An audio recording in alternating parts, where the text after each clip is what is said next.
Welcome to Everyday Life. Thank you for joining our podcast, Conversations Over Coffee. My name is Jen. And I'm Dagda. And we're going to hit you with the explicit content warning right off the bat. This podcast does include adult situations and adult language from time to time. I'm an angel. I never fucking cuss. Okay. Anyways, you ready to go? Oh, yeah. All right, let's go.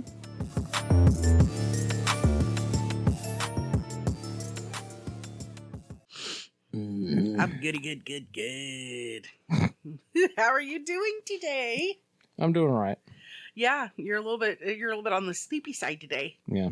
So it's kind of funny because when you're sleepy, you're kind of disjointed, disconnected. Yeah. And it always causes me a little bit of concern because I'm almost scared like you're actually like sleepwalking or something. Mm. And if I go to do something, I'll tell you like, hey, I'm gonna go do this chore or that chore or whatever. I'm afraid if I pass too close by you, you're gonna be like sleepwalking state and you'll be like, whoa, kung fu or something. Yeah. And I kept waking up all night last night because, like I said, I just took my first full dose of Ozempic yesterday morning. Yeah. And I kept waking up all night with stomach issues. Yeah, it's just one of those things where, I have an idea for something they could create for shit like that. But no pun intended. Yeah. But yeah, that's frustrating because and you're hyper aware of it too. Yeah. So it's just like, and the thing about it is if you were guaranteed it was just gas, you could just roll over on your belly, go to sleep, be fine. Like whatever. I can deal with the gas smell. But because you're hypersensitive to it, it's like, well, most of the time it wasn't even that. It was fucking just discomfort. Uncomfortable. Yeah. And so I'd wake up and I'd be like, No, I'm telling you, I get it. That's what I was telling you earlier is I'm sleeping like 15 minutes and I'm up for an hour. I'm sleeping 15 minutes and I'm up for an hour. Because I'm so paranoid about having another paralysis demon dream.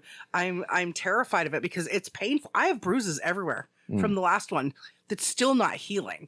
And like I said the other day, just as I started, because my partner does a new shift at work for a month because they all rotate in. So he got up and he left and it felt like something grabbed onto my foot and started moving the blankets. And it crushes me to hear myself in my sleep paralysis voice going, no, because I sound like such a little kid and I feel so vulnerable. It's insane. And so, yeah. But you've got that going on. I'm terrified of having another sleep paralysis dream. Yeah. Because they're so painful. I mean, I don't know if it's that way for everybody. You know what I'm saying? A lot of people just feel like, from what I've read, a lot of people just feel like a little out of sorts when they first wake up for a little bit. Yeah. But like, I actually can feel the physical pain of what happened for long periods of time. And that's annoying. So you got that going on. And then you've got the weather changing and my sinus is letting loose, which is hot dugan, man. All at once. Yeah. I didn't even bother putting makeup on today. I said, fuck it. It's just going to make my eyes itch while everything's draining. Okay. It will. It can agitate it. I mean, I didn't get all my makeup off from yesterday. So I have one eye that's kind of done and one eye that's kind of not. Hadn't noticed. Yes, you did because you've been snickering at it all day. Bombastic side eye. Yeah, I don't know. I don't want to hear anybody dropping a comment going, that repetitive paralytic sleep paranoia dreaming demons, paralysis, sleep demons, having repetitive dreams like that. That can be other indicators of other things. Listen, Linda. I have a lot of stress in my life, and that's the number one cause of them is stress. Yeah. Not being able. Nope. I said that to somebody the other day. They were on a tirade about something. I said, listen, Linda, and they went. They put their, they pointed, they put the finger on the nose and they're like, ding, ding, ding, ding. They're like, yes. And I'm like, no, papaus. That's enough. But at grandma's house, we don't get papaus. You go live with grandma. Yeah. That little kid, man. I love that video. I still, 10 years. Probably like fucking in his 20s now. Oh, yeah, he totally is. he didn't. I think they did an update with him when like 5 years later, and they might have done a more recent update. But I love that video to this day. I can watch that whole video and still laugh just as hard. Yeah. Just as. No, Linda, listen to me. At Grandma and Grandpa's house, we have no papaos. Just as much as that little kid. What's that spell?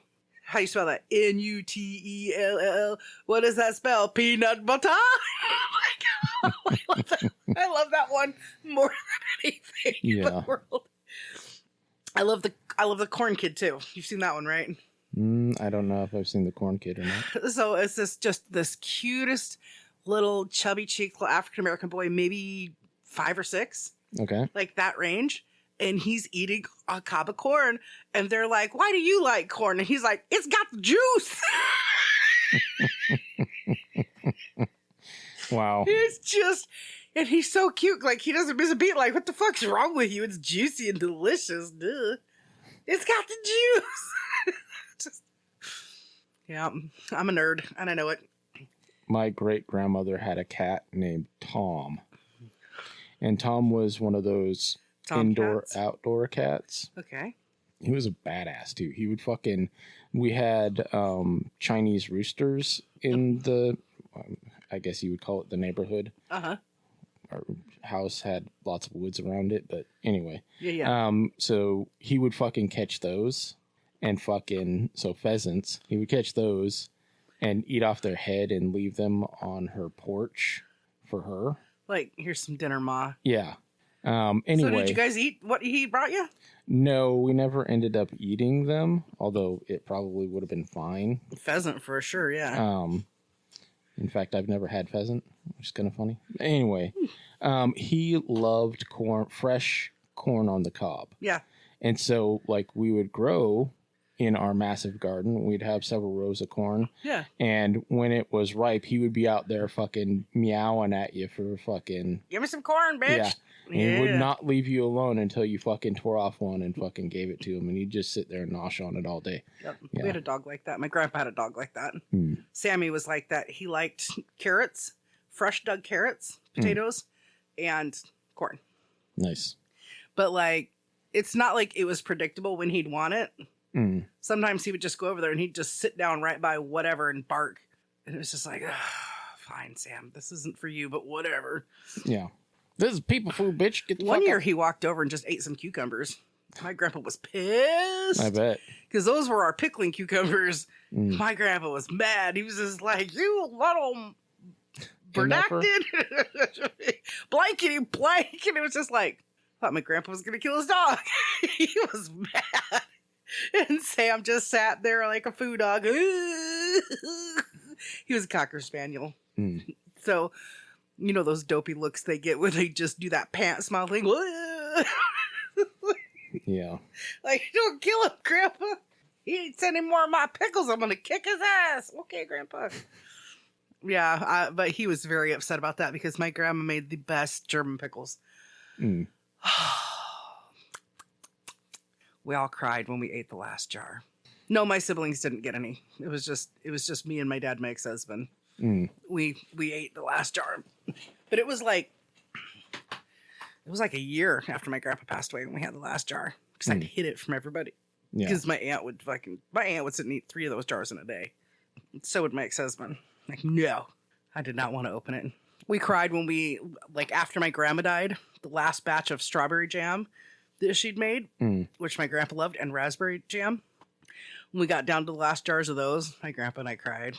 You know, like, it's so funny because I miss those days, but I don't miss spending the 3 days with my grandparents cooking and canning. Like, sometimes I wanted to be a kid. Yeah. I mean, I love the experience because, you know, it helped prepare me and understand how life really works. Mm-hmm. But, like, so, you know, it's fond memories, but then, you know, now, you know my partner. Mm-hmm. And he's just like, I'm about to steal you. We go live in the woods off grid. I'm like, no. Yeah, there's so much fucking work to do. Yeah. In order to survive that way. I mean, it never ends. It's constant. I mean, you can take time to do other stuff, but it's like there's constantly something else to do. Every day there's a chore to do. Yeah. Because if you're going to homestead or live in the woods, generally speaking, you need to do a garden. Mm-hmm. If you live in the woods, you probably don't need to do chickens, although it's, just having chickens makes sense. It's easy and consistent. Yeah, because you're at least getting eggs. And eggs is a pretty, you can use egg whites to make, so many different things, or egg yolks, or just eggs in general.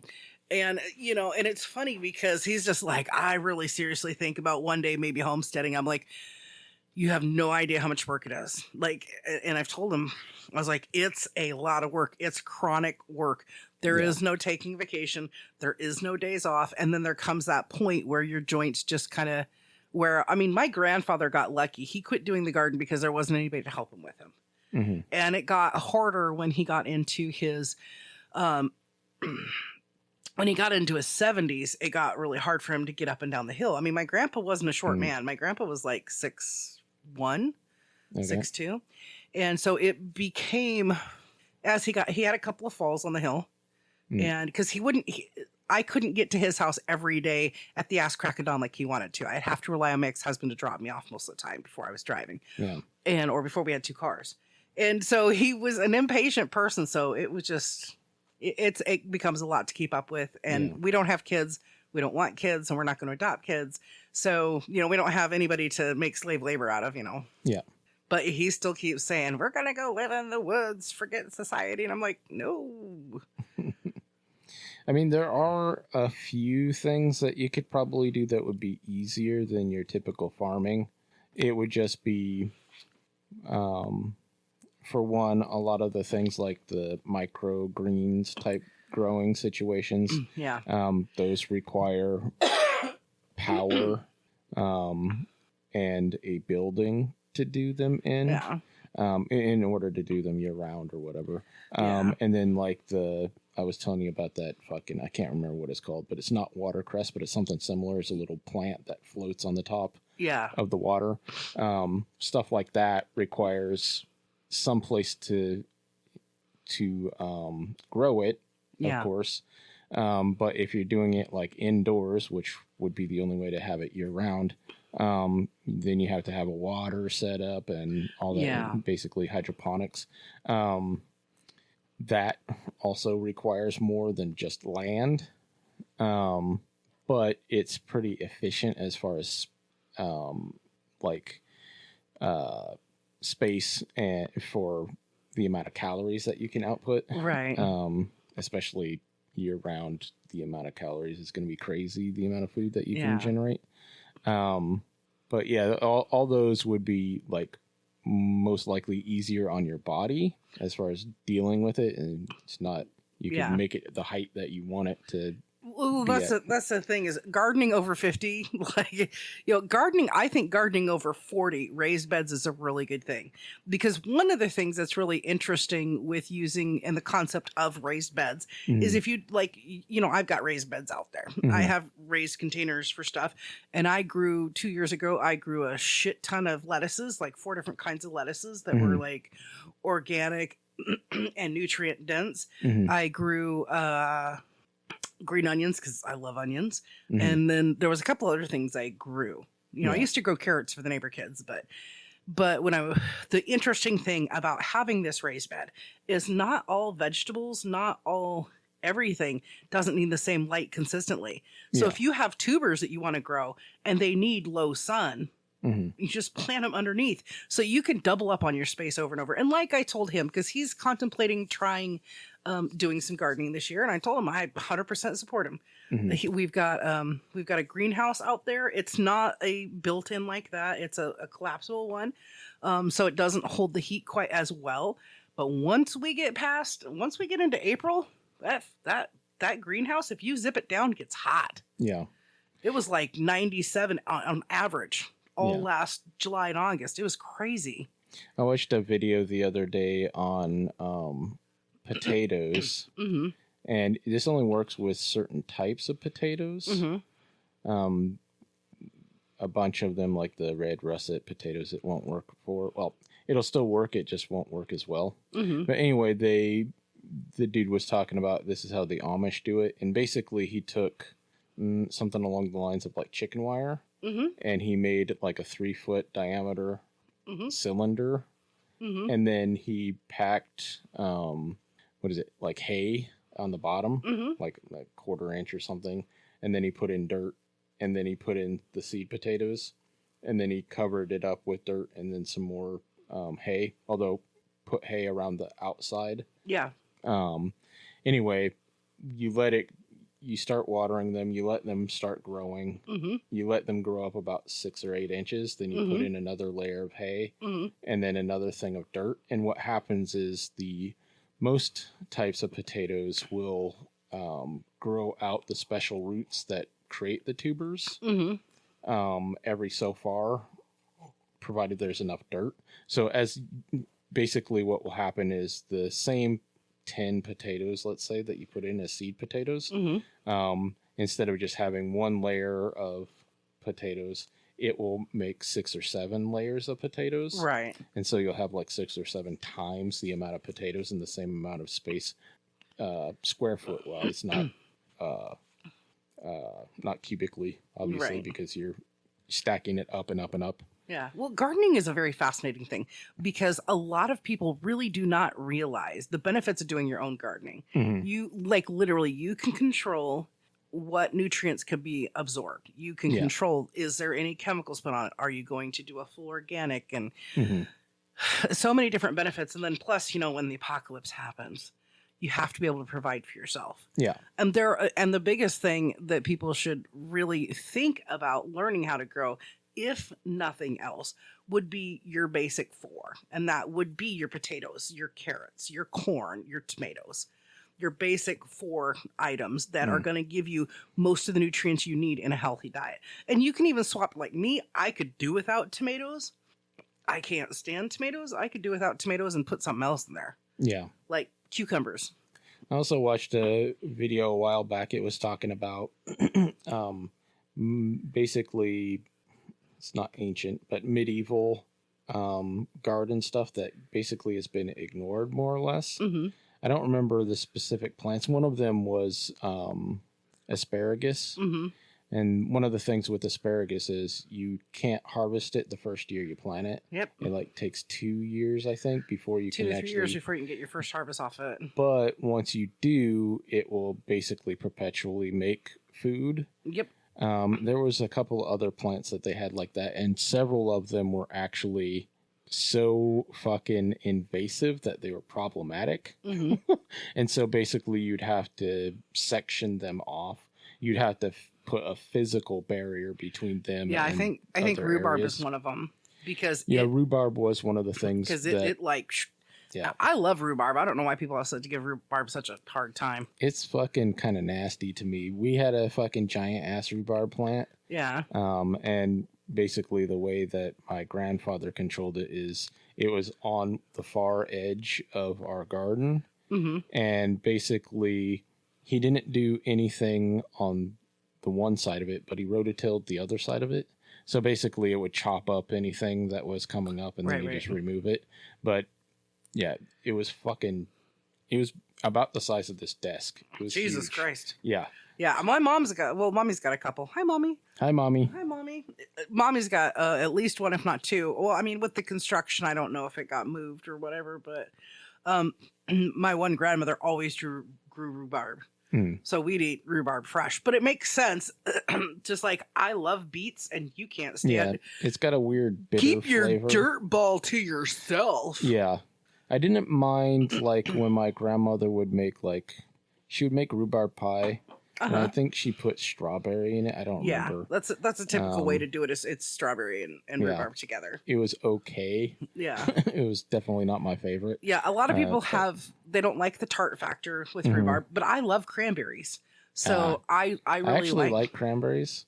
So they're not as tart as rhubarb because rhubarb is, for all those kids out there, all those millennials out there, it's like the Warhead sours. If you love those, you'd love rhubarbs. Because it is that level of sour. It's like eating celery that tastes like Warhead sours. Yeah, exactly. And so, you have to prepare it a certain way and all of that. You can't eat the leaves. No. Cannot eat the leaves. They're poisonous. Yeah, you can only eat the stalks, can't eat the leaves. My grandmother... I think you can eat the root too, but I don't know. I think you can eat the tube roots, but I remember my grandma used to just go grab a stalk. She would just nosh on the just stalk. nosh on it right there, right out in the garden. She'd be bent over in the garden. She'd be like, I'm hungry and I want me some of my rhubarb. You know, yeah. It's amazing because we are completely, now we've talked about like AI and the booms in AI and with animation and with just intelligence itself. And we're forgetting basic things. Yeah. Where, you know, the biggest thing is everybody on this planet, we can live without AI telling us how to talk. What we cannot do is live without sustenance and healthy sustenance. Yeah. We need to kind of get away from everything being GMO. Just saying. Well, and my partner and I were talking about it because he was just like, there is a little bit of difference between organic seeds and heritage and heirloom seeds. Yeah. There are little bits of differences. And, you know, the biggest thing is I'm like, look, I prefer heritage seeds. I think they're the hardiest because they are literally have been around for thousands of years. Yeah. And they're coming from a line that has not usually been at least hundreds of years. Yeah. Like, I have gotten some heirloom tomatoes, seeds, and they are from a 800-year-old line that's never been altered. But the problem with it is the minute it sprouts, you can smell the tomato and it's sweet enough. Every raccoon, squirrel, possum, you know, so I have to, if I do them again, I've got to do them in the... Sit outside with a shotgun. Right. Well, what the fuck you doing on your porch? I'm killing possums because they're fucking up my garden. Like they're seeing that possum dead out in the road the other day. Yeah. I mean, I don't know who finally cleaned it up, but I was just like laying there 4 or 5 days. Yeah. And there was still a part of my mind because it didn't look any different and the birds didn't pick at it. I'm just like, is that possum really actually just playing possum? Apparently possum meat is really nasty. Well, yeah, if you listen to so there's an episode of The Walking Dead. It's in the tail end of the Whisper storyline, and they're all up in this hospital tower, and Negan's trying to get Lydia to eat food, and she's just like, I don't want your rat stew. And he's just like, well, actually, it's possum, but same difference. And I'm just like... You know, these writers, did they go to a bunch of people and say, what does this taste like? What does that taste like? I have never in my life had a desire to eat raccoon. I know people who have eaten raccoon. Yeah. And possum and gator. And I have at no point in my entire life ever been curious about anything except for gator. And everybody tells me the same thing. It's like dried chicken. I'll take your word for it. I'm good. I watched another Yeah Mad video last night. It was one that I'd seen before. It was like they were doing the dad joke thing, but this time instead of taking shots, you had to eat some weird food. And they had like sheep brain, turkey testicles. No. I don't remember. It was some sort of penis. I think it was deer penis. No. They had grass jelly, which I don't know what the fuck. Wheatgrass jelly? I think so. Ugh, it was just this weird gelatin that was super dark green. Yeah, it sounds like wheatgrass gelatin, and it's disgusting. And then they had gator, and they had something else, and then they also had the vomit flavored jelly bellies. Ew. Yeah, and the very first person got the gator. He's like, oh, this is really good. He fucking took the whole bowl and ran off with it. But yeah. Like, and you know, hi, jelly bellies. What on earth would make you pick earwax or vomit? I mean, yeah, I don't know. What does vomit taste German? like? Acidic carrots and peas. And it doesn't matter what you fucking eat. You throw up. You throw up chewed up carrots, peas, and tomatoes.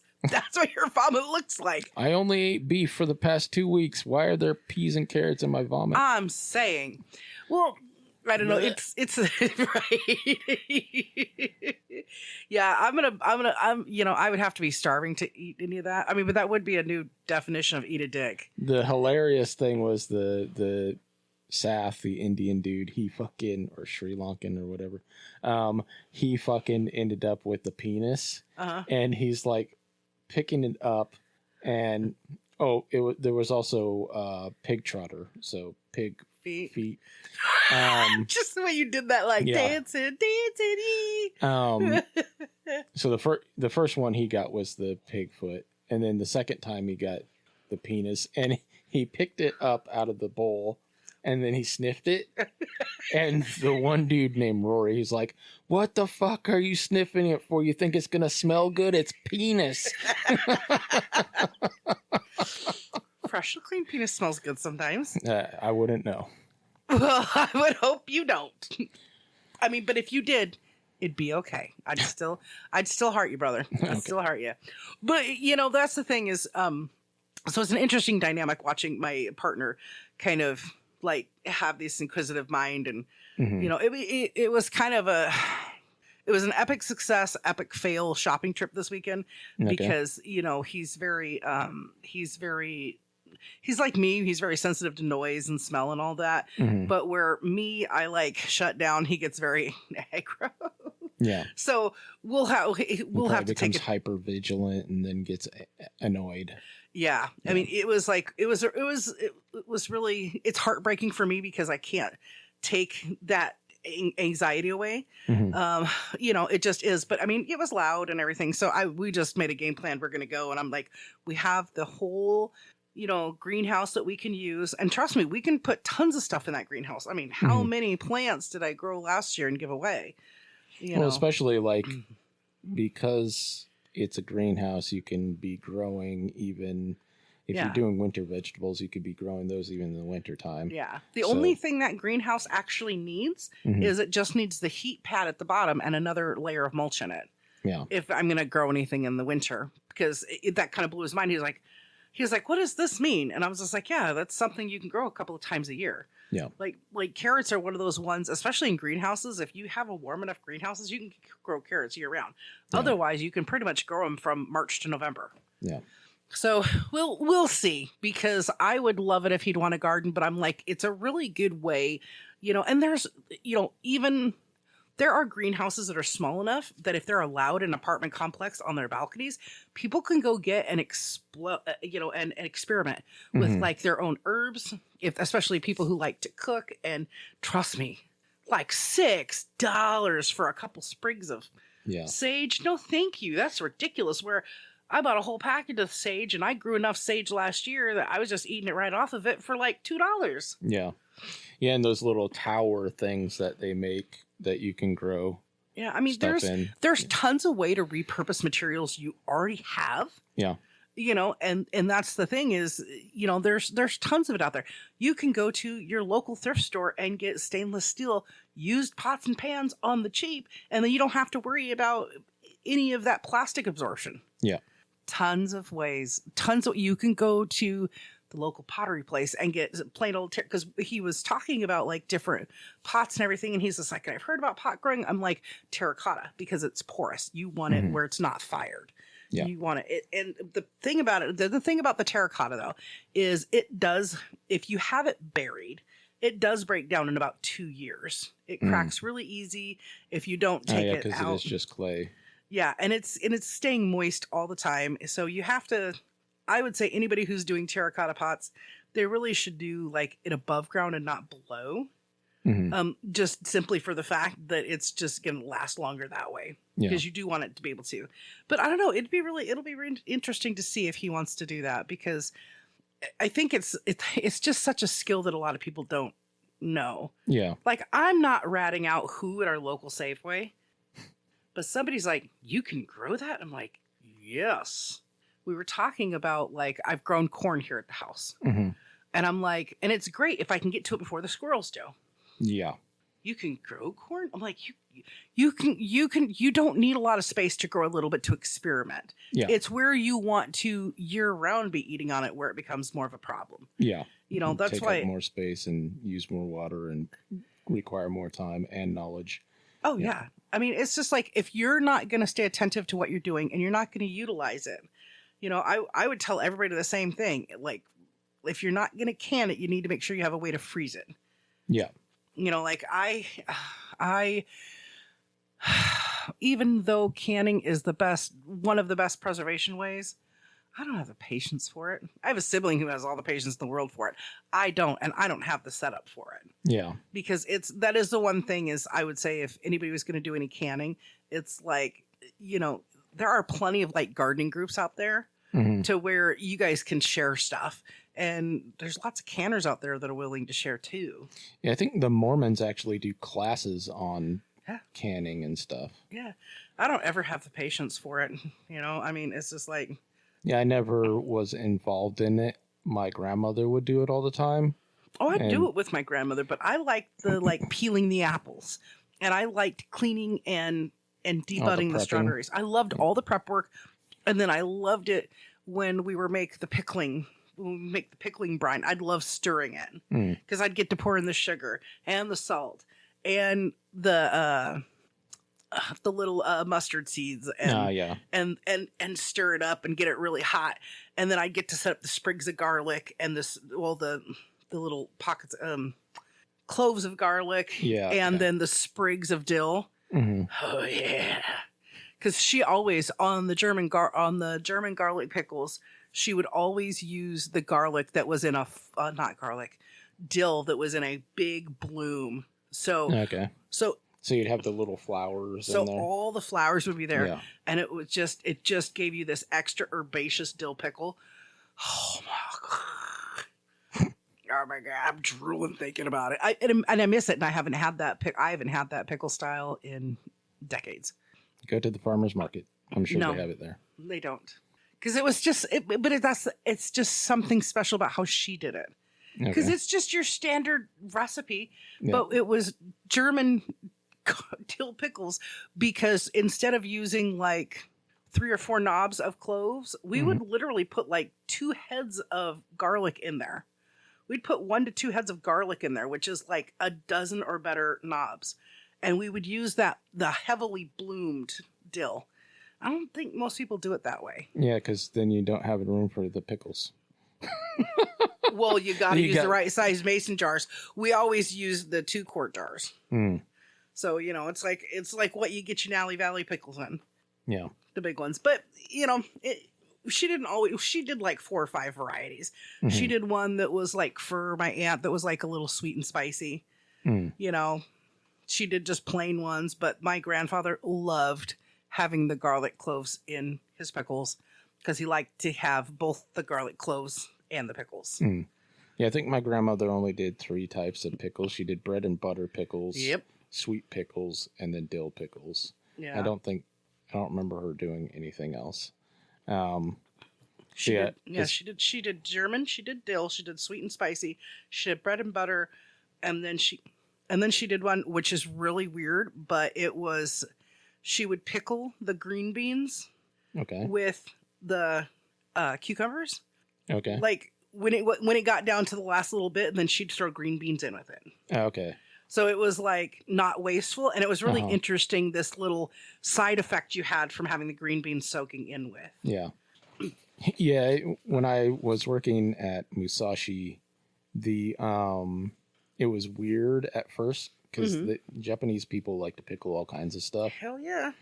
And I was like, what? What do you mean you can pickle this? Was my thought. And then I was like, of course you can pickle it. It's just... Quick pickling is like the new hot take on food in Asian cuisine. Like all the Asian cooking shows that I've seen, especially the last probably year, they're like everything's quick pickle, from the bird's eye chili to like radish, like everything. They're quick pickling it, and they're it makes me want to get up and pickle in the middle of the night, because I'm just like, I got some sugar, I got some water, and I got rice wine vinegar. I got everything I need here to pickle this. Yeah. But one of the hugest things they do quick pickle on purple or red onions. Okay. Yeah. And then they like stack it on sandwiches. It's just fucking looks delicious. I don't know. Anyways, I think people should take the opportunity to at least, there's like here in Pierce County, we have lots of places that have community gardens. Most schools have a community garden or are linked to a community garden.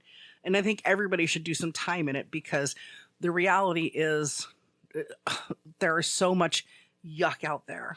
There are, you know what I mean? It's like you need to know where your food comes from. You need to know how to take care of your food because we're very blessed here in the United States. We're very, very blessed.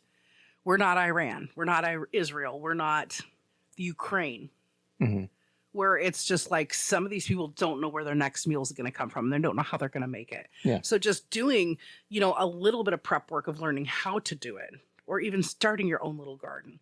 Yeah. You know, but the one really interesting thing that happens with gardening is it makes it easier out in the rest of the world for you to actually do plant identification, to learn plant identification faster. Yeah. You learn like, oh, you don't want that mushroom because that's got the wavy gravy on it. You don't want that shit. Yeah. So it makes it easier to do identifications. And I mean, I've had wild carrot and it's not that bad. Yeah. It's not that good either, but it's also very is like bland. Yeah, it's also they tend to be pretty small in comparison to your typical carrot. Yeah, but the wild carrot heads, you know, the leaves itself, I think are actually very comparable to actual like domesticated carrot heads. Yeah. So those greens are good for nutrition. I believe there's a similar plant. There's a plant that looks very similar that's poisonous. Yeah, you have to be careful. Because Queen Anne's lace, I think, is what the wild carrot is called. Yeah. But you can only really, that's what the flower is, Queen Anne's lace. Yeah. Anyway. Yeah, I would love to encourage people to get into some groups with, you know, especially if they have kids. Teach your kids how to grow some stuff, even if it's just herbs. Because everybody, I feel everybody should know how to do basic sewing stitch. Everybody should know how to cook at least one meal for themselves. Everybody should know basic sanitation, all these different things. I've been watching that Alone TV show. And so people go out, they get dropped off in the wilderness. They get 10 items they can take with them, which you know and I know. If I was to move to Alaska, I'd have more than 10 items. But it's a good it's a good survival thing. And do they follow the 10 C's? I'm sure they do at least 5 of them. Probably. Because the first 5 are critical. You will die if you don't have this. Yes. Well, what was really interesting is the one guy, his very first day, the first thing he did, because they went when it was a little bit like the end of summertime, I guess you would say. Okay. So they hadn't gotten into the really cold yet. So they were like getting close to fall. Okay. Or they had just gotten into fall or something. Because anyways, the first thing that person did was make charcoal. Okay. The very first thing that person did before anything else was charcoal. And he was like, here's the thing. You want to boil this water and you want to drink it because you're sweating when you're doing all this stuff. Don't do it. Make sure before you go out to do it, like they all made sure they kind of ate heavy before they went out. So he like calculated his calories and shit, like to be the first 2 days without food or whatever. Yeah. But he's just like, but 3 days without water and you're going to run into trouble. So he made. Yeah, you're going to die. Yeah. He made his own charcoal and then he set up his own filtration system. He had about a 4-foot, it wasn't bamboo, obviously, because they were in Alaska, but it was a 4-foot chute that he had hollowed out. And then he'd placed up levels of this charcoal for it to run through. So what it did was it got like 3 filter points, and the last one was just straight charcoal. The first one was like gravel or sand. It was like gravel or something with, and then the second one was something with charcoal, and then it was like charcoal. Yeah, it was like this, like one of them was clay and charcoal or whatever. So as he's pouring it, it's just doing this drip feed system, and it's perfectly clean. And he was just like, he did the extra step where he boiled the water, then he poured it in, because Giardia is nothing to mess with. Yeah, and just like Wu-Tang Clan, ain't nothing to fuck with. That's right. R.I.P. Grant. Sorry, buddy. Anyways, so it's interesting because I told you that one guy just. He made an error. You can't be too cocky. And he didn't notice that arrow slipped out of his quiver and it went 4 inches into his thigh. Thank God he was a big dude. Oh, I assume it was on like his outer thigh. Nope. It's on his inner thigh. Oh, that's really dangerous. It's very dangerous. And he put a compression on and got back and they took the compression off and put another on it. And like he had to walk like, I think it was I think it was a half mile or a mile. He was out from his base camp when it happened. So yeah, like it was like within an inch of his femoral artery area. But watching him pull it out, it was very surreal because it looked like a really bad sci-fi film because he pulled it out so slowly. Because he was trying to make sure it came out exactly how it went in. Yeah. Because he knew that if it started bleeding heavily, he'd have to shove it back in. Oh, God. It was just like, I'm like, is this even real? But it was real. It was real. He got himself right in the thigh. Like I said, thank God he was a chunky dude because that 4 inch, 4 inches can kill you. I mean, an inch can kill you. Yeah. But it was so crazy. Where you get hit. Yeah. There's one guy. His name is William, and he's from Labrador, Canada. And his accent is the craziest thing ever because he sounds like he came straight down from Ireland. He talks like that. Okay. But he's from Labrador, Canada. Okay. But he sounds Irish. But he's not Irish. He's Labrador, Canada. And he does not sound Canadian. And this poor guy, this whole thing, he had little food catches because you can put your food in certain areas and it'll keep it below 40 degrees, which is 42 degrees is your hazard zone, right? Yeah. And somehow little creatures, he got this beaver. Oh God, it was so sad. A beaver got trapped on his little beaver line, but it was a small beaver and the beaver line was made for a bigger beaver. So it was just trapped and he had to thunk it to death. He had to thunk it on the head to death. And it was just so sad to see that because they don't spare you. It's just this is a reality for survival, right? Yeah. So he processes his beaver and he wraps all the beaver meat inside of the beaver fur and then buries it in the rock wall area thing that he has. And I mean, buries it and something got into it, got all his food. He had no food left. Wow. And they're I'm at the point in the show where it's getting towards the tail end because winters come. They can't really fish on the river because it's starting to ice over, but it's not iced enough for them to go walking on it. Yeah. Yeah. Because do you know how thick ice has to be for you to be able to safely walk on it? Man, probably 4 inches or something. That is correct. It is 4 inches is considered the standard to safely walk for the average person to safely walk across. Has to be 4 inches thick at its thinnest point. Yeah. So anyways, I would challenge parents, have their kids watch a few episodes of that. If they're like, I don't want to garden, Mom. I don't want to garden, Dan. Watch a few episodes of that. Okay, you want to go get thrown into that shit? But it's really interesting to see all these survivalist types people be there and share their knowledge. And they're like, if there's one thing I can convey, it's this. If it's one thing I can convey, it's that. My favorite person, it kind of goes back and forth between these two dudes. One of them, his name is Timber. It's not his real name, but it's just the name he's known for. Mm-hmm. He actually kind of scares me a little bit because you can see the extreme weight loss for him. Okay. And he's very knowledgeable. He's just I'm eating protein every day, but you can still starve to death. Yeah. It's called what did he call it? Protein starvation. You can get the protein, but you're not getting the other balances of what you need, and you will nutritionally starve to death. Yeah, and it kind of depends upon the animal that you're eating. Rabbit is fairly common for that. Yep. And that's all he's got access to right now. I mean, he did get a moose. He's the only one who got a full-size moose. That's fucking... He got 600 pounds of, roughly 600 pounds of meat, but something got part of it. I mean, moose are fucking scary. He smoked most of it. Out there fucking killing Considering he got it with a bow and arrow, bro. Yeah. It was the first moose he tried to get, he failed miserably. Second one, he's just oh, you hear that? And you could hear this gurgling sound, bubbling water. He's just yeah. And he got him.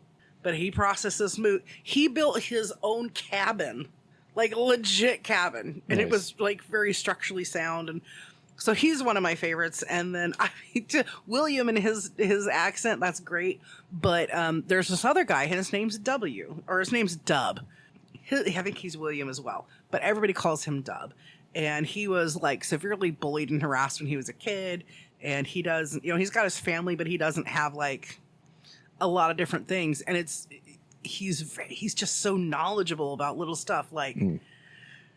So I'm at the episode where he's been sick and he's so you ain't seen much of me because I've been sick. And he figured out why, because he doesn't have light on very much in his little shelter that he built, because he's like, the smaller the shelter, the easier to heat. Yeah. The less resources you have to go through. Yeah. But one of the bad things about that is it also means you're not giving yourself any really good light to look at stuff. So apparently mice had gotten into his fish supplies. They'd been peeing and pooping all over it, and he'd been eating it. Yeah. So he was pretty sick. Wow. But I love the knowledge, like this season they teach you about like old traditional like fish hooks. They're like done like basically like giant toothpicks. Yeah. Like two toothpicks going Yeah, he so it's interesting. I would encourage everybody to have their kids look at it or at least watch it. First of all, it's going to make you more thankful for what you do fucking have. Yeah. Because you never know, like, honestly, the day and age we live in, nobody ever knows if we're going to end up into some kind of a natural disaster or a catastrophic man-made disaster where we literally have to start over. I mean, those two things are almost inevitable. I mean, we are down to 87 seconds on the clock. Yeah. It's crazy. Anyways, I say people should figure out their garden delights and have some fun with it. Learn something. Challenge yourself. Yeah. One of the coolest things about gardening is you can do it horizontal or vertical. You can get tons of stuff to grow vertically. Yeah, they used to have, I assume they still have them. They have these little, like, usually they're like little herb garden kits that you can get they're intended for like people who live in apartments. So you can put it like on your windowsill. Yep. I'm sure they still make them. Yeah, there's tons of the herb kits like that. Like I said, you can get mini greenhouses for really, really inexpensive. You can build them yourself. And the coolest thing is that if you live in an apartment, you can very easily grow herbs, tomatoes, and beans, and even potatoes if you have a balcony. Yeah. You can grow potatoes in a 5-gallon bucket. Yeah. I've known people who've done that and have loved it. So yeah. Get your garden delights on, people, and have a great day. Later. Bye.